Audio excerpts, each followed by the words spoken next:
മധ്യ കേരളത്തിലെ മനോഹരമായ ഒരു പട്ടണമാണ് പെരുമ്പാവൂർ. എറണാകുളം ജില്ലയിലെ കുന്നത്തുനാട് താലൂക്കിൻ്റെ ആസ്ഥാനമാണ് പെരുമ്പാവൂർ എന്ന് പറഞ്ഞാൽ തെറ്റില്ല. പെരുമ്പാവൂർ പണ്ട് മുതൽക്കേ മജിസ്ട്രേറ്റ് കോടതിയുണ്ട്, മുനിസിപ്പൽ കോടതിയുണ്ട്, നിരവധി വിദ്യാഭ്യാസ സ്ഥാപനങ്ങളുണ്ട്. അവിടുത്തെ ആളുകൾ പൊതുവെ നിയമം അനുസരിച്ച് ജീവിക്കുന്നവരാണ്. ആരോടും വഴക്കിനോ വയ്യാവേലിക്കൊന്നും പോകുന്നവരല്ല.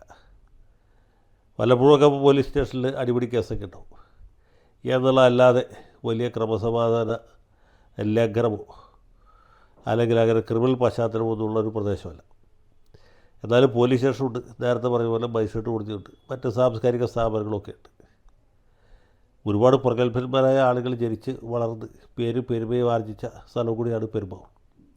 പെരുമ്പാവൂരിൽ നിന്ന് വിളിച്ചാൽ കേൾക്കുന്ന ദൂരത്താണ് ശങ്കരാചാര്യരുടെ ജന്മം കൊണ്ട് ലോകപ്രസിദ്ധമായി തീർന്ന കാലടി ഉള്ളത്. അതുപോലെ തന്നെ പ്രഗത്ഭരായ വേറെ ഒരുപാട് ആളുകളുണ്ടായിരുന്നു. അഡീഷണൽ ചീഫ് സെക്രട്ടറി ആയിരുന്ന ഡോക്ടർ ബാബു പോൾ പെരുമ്പാവൂരിൻ്റെ അടുത്ത് കുറുപ്പ് പണിക്കാരനാണ്. അതുപോലെ പ്രസിദ്ധ സാഹിത്യകാരനായിരുന്ന എം പി നാരായണപിള്ള, അദ്ദേഹം പുല്ലുവഴിക്കാരനാണ്. മുൻ കേരള മുഖ്യമന്ത്രി പി കെ വാസുദേവൻ നായർ, അദ്ദേഹം പെരുമ്പാവൂർ ജനിച്ചു വളർന്ന ആളല്ലെങ്കിലും സംബന്ധ വഴിക്ക് പെരുമ്പാവൂർക്കാരനായി മാറിയ ആളാണ്. മാർക്സിസ്റ്റ് സൈദ്ധാന്തികനും മുൻ MLA ആയിരുന്ന സഖാവ് പി ഗോവിന്ദപിള്ള പെരുമ്പാവൂർക്കാരനാണ്, പുല്ലുവഴി സ്വദേശിയാണ്. പിന്നെ പ്രസിദ്ധ നാടകൃത്ത് കാലടി ഗോപി പെരുമ്പാവൂർക്കാരനാണ്. സിനിമാ ജയറാം പെരുമ്പാവൂർക്കാരനാണ്. ജയറാമിൻ്റെ വകയിലൊരു അമ്മാവനായിരുന്ന പ്രസിദ്ധ സാഹിത്യകാരനും IAS ഉദ്യോഗസ്ഥനുമായിരുന്ന മലയാറ്റൂർ രാമകൃഷ്ണൻ പെരുമ്പാവൂർക്കാരനാണ്. കേരള നിയമസഭാ സ്പീക്കറും മുൻ മന്ത്രിയുമായിരുന്ന PP തങ്കച്ചൻ പെരുമ്പാവൂർക്കാരനാണ്. മുൻ ഭക്ഷ്യമന്ത്രി TH മുസ്തഫ പെരുമ്പാവൂർക്കാരനാണ്. ഇങ്ങനെ ഒരുപാട് പ്രഗത്ഭന്മാരായ ആളുകൾ, ഞാൻ പറയാൻ സമയം ചെലവഴിക്കുന്നില്ല, ഒരുപാട് പേർ ജനിച്ച സ്ഥലമാണ്. അതിനേക്കാൾ ഉപരി വളരെ ശാന്തമായ സ്വച്ഛ സുരഭിലമായ ഒരു പട്ടണമാണ് പെരുമ്പാവൂർ. ആലുവ പോലെ, അങ്കമാലി പോലെ, മൂവാറ്റുപുഴ പോലെ, കോതമംഗലം പോലെ ഒരു പട്ടണമാണ്, വലിയ നഗരമൊന്നുമല്ല. പെരുമ്പാവൂർ മുനിസിപ്പാലിറ്റിയാണ്. അവിടെ കോൺഗ്രസ്സുകാരും CPMകാരും മാറി മാറി ജയിച്ചുകൊണ്ടിരിക്കും. ഇപ്പോൾ കോൺഗ്രസിൻ്റെ ഭരണമാണ്, UDF ആണ്. അപ്പോൾ ഇങ്ങനെയുള്ള ഈ പെരുമ്പാവൂരിന് സമീപകാലത്ത് വലിയ ഒരു അപഖ്യാതി വന്നുവിടും. ദുഷ്കീർത്തി എന്ന് പറഞ്ഞാൽ തെറ്റില്ല. കാരണം ഈ പെരുമ്പാവൂർ കേന്ദ്രമായിട്ട് പണ്ട് മുതലേ തടി വ്യവസായമുണ്ട്.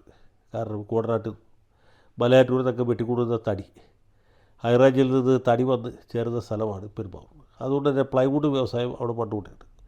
സമീപകാലത്തായിട്ട് ഈ പ്ലൈവുഡ് ഫാക്ടറികൾ ധാരാളമായിട്ട് വർദ്ധിച്ചു.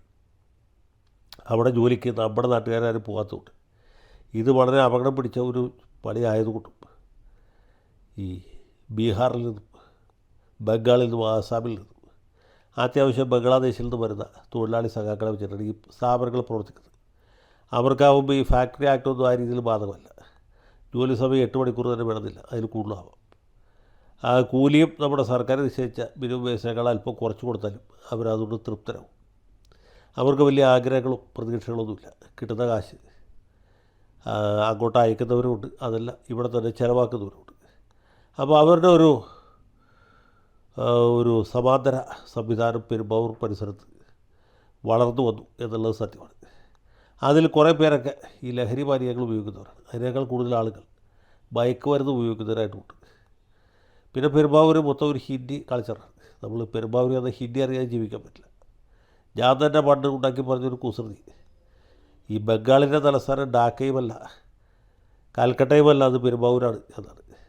കാരണം പെരുമ്പാവൂർ ഇപ്പോൾ മലയാളികളേക്കാൾ കൂടുതൽ, പെരുമ്പാവൂർക്കാരേക്കാൾ കൂടുതൽ ആസാംകാരും ബംഗാളികളും ബീഹാറുകാരും ജാർഖണ്ഡുകാരുമാണ്, ഒഡീഷക്കാരുമുണ്ട്.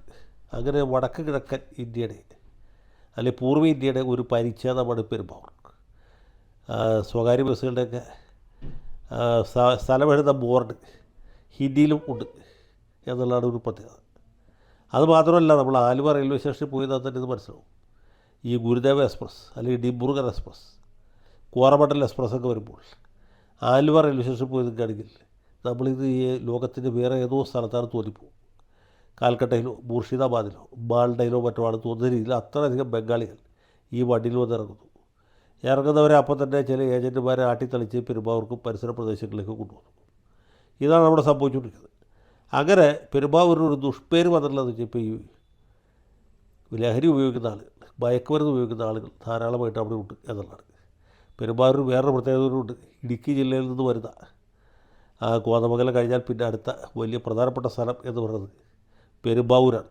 അതുകൊണ്ട് തന്നെ ഈ കഞ്ചാവ് അടക്കമുള്ള സാധനങ്ങൾ അവിടെ സുലഭമായിട്ട് കൊണ്ടുവരുന്നുണ്ട്.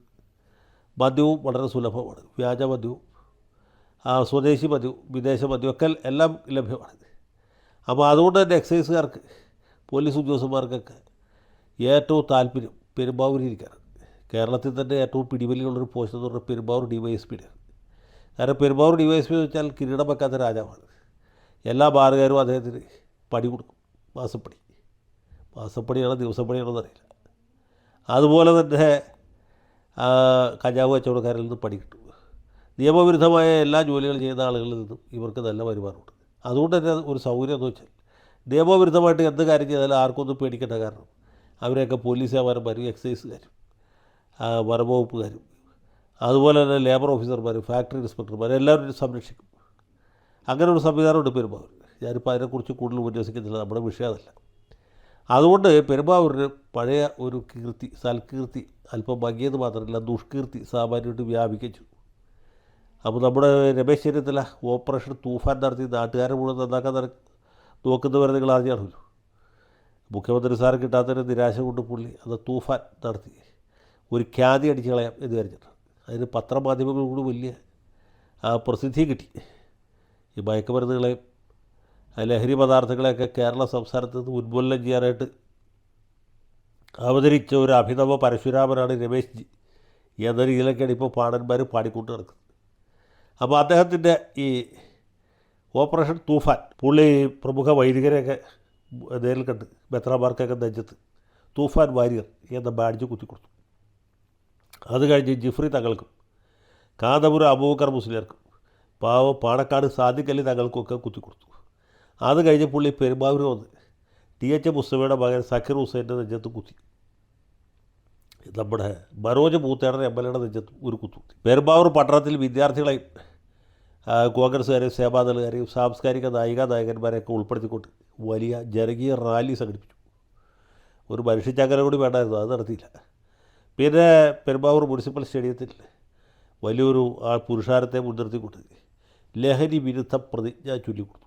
ഈ പ്രതിജ്ഞ ചൊല്ലി കഴിഞ്ഞാൽ പിന്നെ അവരാരും ലഹരി ഉപയോഗിക്കില്ല. അപ്പോൾ അന്യസംസ്ഥാന തൊഴിലാളികളെ പുള്ളി വിളിച്ച് ഉപദേശിച്ചു, നിങ്ങളാരും പേരിൽ ലഹരി ഉപയോഗിക്കരുത്. ഏതാണ്ട് നമ്മുടെ കാരക്കുന്ന് നടത്തിയ പോലത്തെ ഉപദേശമായിരുന്നു. അതുകൂടാതെ അവർക്ക് ഇദ്ദേഹം ഹിന്ദിയിൽ ഈ സത്യവാചകം ചൊല്ലിക്കൊടുത്തു.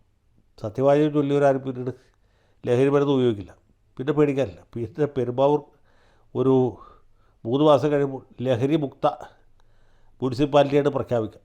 നമ്മുടെ പിണറായി വിജയൻ നേരത്തെ അതിദാരിദ്ര്യമുക്ത കേരളം പ്രഖ്യാപിച്ച പോലെ ലഹരി മുക്ത പെരുമ്പാവൂർ എന്ന് ഒരു ടൈറ്റിൽ കൂടി അടിച്ചു കൊടുത്ത സംഗതി തൂഫാൻ 101% വിജയിച്ചതിന് തുല്യം. സത്യം പറഞ്ഞാൽ രമേശിക്ക് എന്തെങ്കിലും ആത്മാർത്ഥമായിട്ട് അദ്ദേഹം ചെയ്യേണ്ടത് സത്യസന്ധനായ ഒരു പോലീസ് ഉദ്യോഗസ്ഥനെ, വെറും സത്യസന്ധനായ പോരാ, കാര്യപ്രാപ്തിയുള്ള തൻ്റെ ഇടമുള്ള താൻപോരിമയുള്ള ഒരു ഉദ്യോഗസ്ഥനെ പെരുമ്പാവൂർ DYSP ആയിട്ട് നിയമിച്ചാൽ മതി. അതുപോലെ ആലുവ റൂറൽ SP ആയിട്ടും ഇതുപോലത്തെ ഒരാളെ വെക്കണം. DYSP മാത്രം എന്നാൽ പോരാ, റൂറൽ SP നല്ലതായിരിക്കണം. കൈക്കൂലിക്കാരായ ഉദ്യോഗസ്ഥന്മാരെ കുറച്ച് പേരെങ്കിലും അവിടുന്ന് മാറ്റണം. ആരെ സസ്പെൻഡ് ഒന്നും വേണ്ട, ഒന്നും നടപ്പുള്ള കാര്യമല്ല. അങ്ങനെ പിന്നെ പോലീസിൽ ഉദ്യോഗസ്ഥന്മാരെ ഇല്ലാണ്ടായിപ്പോൾ. അപ്പോൾ ഇങ്ങനെ എന്തെങ്കിലും ഒന്ന് ചെയ്താൽ ഈ ലഹരിയുടെ ഉപയോഗം കുറയും. പെരുമ്പാവൂർ ഒരു മാതൃകയായിട്ട് മാറും. അതിന് പകരം ഈ വക ഉടായിപ്പ് പരിപാടിയൊക്കെ ആയിട്ട് നടന്നാൽ കാണുന്നവർ പരിഹസിക്കും എന്നല്ലാതെ മനോരമക്കാർക്ക് മാതൃഭൂമിക്കാർക്കൊക്കെ രോമാഞ്ചുണ്ടാവും. അവർ ചിലപ്പോൾ എഡിറ്റോറിയൽ എഴുതും രമേശ് ജിയെ പ്രകീർത്തിച്ചുകൊണ്ട്. പക്ഷേ ഇവിടെ ഒരു പിണ്ണാക്ക് നടക്കുകയില്ല എന്നുള്ള കാര്യം പ്രസിദ്ധമാണ്. അപ്പോൾ അദ്ദേഹത്തിന് ഈ മയക്കുമരുന്നിൻ്റെ കാര്യത്തിൽ, ലഹരി മരുന്നുകളുടെ കാര്യത്തിൽ എന്തെങ്കിലും താല്പര്യമുണ്ട്, ആത്മാർത്ഥതയുണ്ട്, ഇത് യഥാർത്ഥത്തിൽ തുടച്ചു നിൽക്കണം എന്ന് മൂപ്പിലാൻ താല്പര്യമുണ്ടെങ്കിൽ ചെയ്യേണ്ടത് തൻ്റെ ഇടമുള്ള ഒരു ഉദ്യോഗസ്ഥരെ പെരുമ്പാവൂർ DYSP ആയിട്ട് വെക്കണം. ആ പരിസരത്തുള്ള പോലീസ് സ്റ്റേഷനിലൊക്കെ SHOമാരായിട്ട് അതുപോലെ കൊള്ളാവുന്ന ആളുകളെ വെക്കണം. എന്നിട്ട് ലഹരി മരുന്ന് കൊണ്ടുവരുന്നവരെ പിടിക്കണം. അല്ലാണ്ട് ഈ ബീഹാറികളെയും ബംഗാളികളെയും ജാർഖണ്ഡുകാരെയും പിടിച്ചിട്ട് എന്തിയാണ്? ഒരു കാര്യമില്ല. അവരിവിടെ തന്നെ വേറെ എവിടെയെങ്കിലും പോയി മേടിക്കും. ഇനി പെരുമ്പാവൂർ കിട്ടിയില്ലെങ്കിൽ ആലുവയിൽ പോയി മേടിക്കും, ആലുവയിൽ കിട്ടിയില്ലെങ്കിൽ മൂവാറ്റുപുഴ പോകും. അതൊന്നും തടയാൻ പറ്റുകയില്ല. ഈ ലഹരി മരുന്ന് കൊണ്ടുവരുന്ന ആളുകളുണ്ട്, അവരെ പിടിക്കണം, അവരെ പൂട്ടണം, അവർക്ക് ജാമ്യം കിട്ടാത്ത രീതിയിൽ ഇവരെ ജയിലിലടക്കണം. അത് ചെയ്യാൻ ധൈര്യം ഉണ്ടാവണം, അത് കാണിക്കാൻ ചങ്കൂറ്റം ഉണ്ടാവണം.